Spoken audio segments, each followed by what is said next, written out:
"I think we can win unless of course the government cheats," he told Kyodo News in an interview at his office in the federal administrative capital of Putrajaya. "There is a Malay tsunami. We don't need many. We need a swing of only 20%. That is enough." Mahathir, 92, who ruled Malaysia with an iron fist from 1981 to 2003, is leading a new party he founded called the Malaysian United Indigenous Party. It is part of the four-party opposition alliance of hope that seeks to end 6 decades of rule by the United Malays National Organization.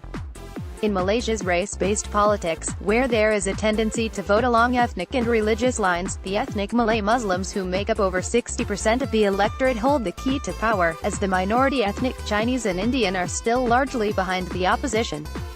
The issue of whether there is a Malay tsunami, as espoused by the opposition, is debatable.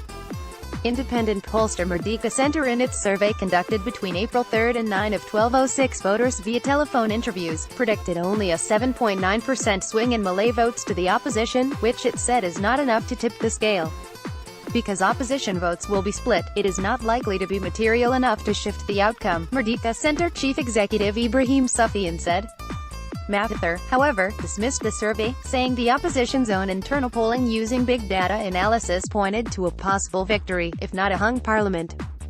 The analysis by think tank Invoke, published in March, was gleaned from millions of online data collected from over 200,000 voters. In past elections, the Malay vote was mainly split between the ruling UMNO and the opposition Pan-Islamic Party, or PA, which campaigns for strict forms of Sharia law. UMNO, the dominant party in the 12-party National Front coalition, popularly known by its Malay acronym PN, has always styled itself as the champion of Malay rights. Malay votes fragmented further now. The Malay votes are fragmented further, with Mahathir entering the fray with his own party that is a foil of UMNO, with Malays as its core members. PA, the country's largest opposition party, has opted out of the Mahathir-led alliance, leading to an unprecedented 192 seats of the 222 seat in the parliament seeing multi-corner fights that could benefit BN. Mahathir himself, who is running in the northern island resort of Langkawi in his home state of Kedah, is facing a three-way fight. Bets are he will win handsomely, as island folks feel indebted to him for transforming a backwater into the country's premier tourist destination. Mahathir turned Malaysia politics on its head when he ditched UMNO in 2016 and embraced his former critics as he went on a crusade to bring down Prime Minister Najib Abdul Razak, 64, whom he labeled a thief and a criminal. In video posted on his Twitter on Sunday, Najib slammed Mahathir as unprincipled and accused him of colluding with his enemies. Pakatan Harapan hopes that with Dr. Mahathir joining their ranks they could attract more rural Malay voters, thereby winning them more rural seats, which are crucial in this election. Owe Sun, senior advisor of local think tank Asian Strategy and Leadership Institute, told Kyodo News. Pakatan Harapan is the Malay name for the Alliance of Hope. BN has gone on the offensive, playing up the race card. It is warning Malays that voting for the opposition is tantamount to voting for the predominantly ethnic Chinese Democratic Action Party, one of the four parties in Mahathir's coalition, and that DAP will strip away Malay rights and usurp Islam, replacing it with a secular government. From my observation, Mahathir is merely being used by DAP to split the Malay vote, as if the DAP is good to the Malays. The fact is, was there such a thing? Dr. Mahathir once said DAP was anti-Malay and anti-Islam, Najib tweeted on Thursday. Najib was Mahathir's hand-picked successor, but the two had a falling out over a corruption scandal that ensnared Najib.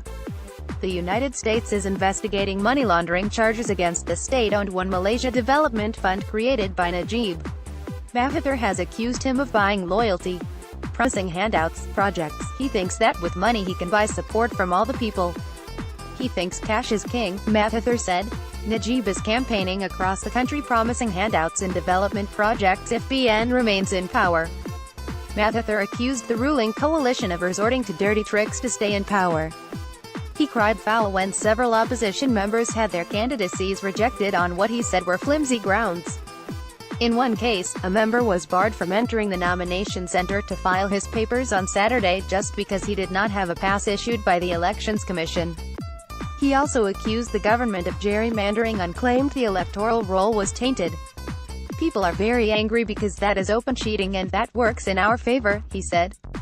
The Coalition for Clean and Fair Elections, an activist group popularly known as Bursa, has revealed many indiscretions in this current poll. Last week, it submitted a report to the EC covering over 80 complaints it received about the electoral roll, including cases of unregistered voters whose names appeared on the roll, voters whose names were removed without their knowledge, and names of deceased people appearing on the roll. It also condemned the Commission for rejecting candidates and called for reform of the nomination process. The nomination procedures should protect the constitutional rights of citizens to run an election, and such important rights shall not be trumped by the arbitrary decision of returning officers or the EC at their whims and fancy on petty technical grounds, it said in a statement.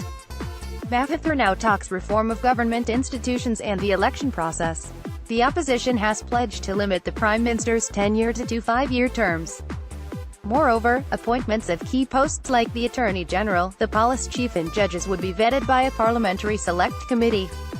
Mahathir is the opposition's choice for Prime Minister if the alliance emerges victorious on May 9.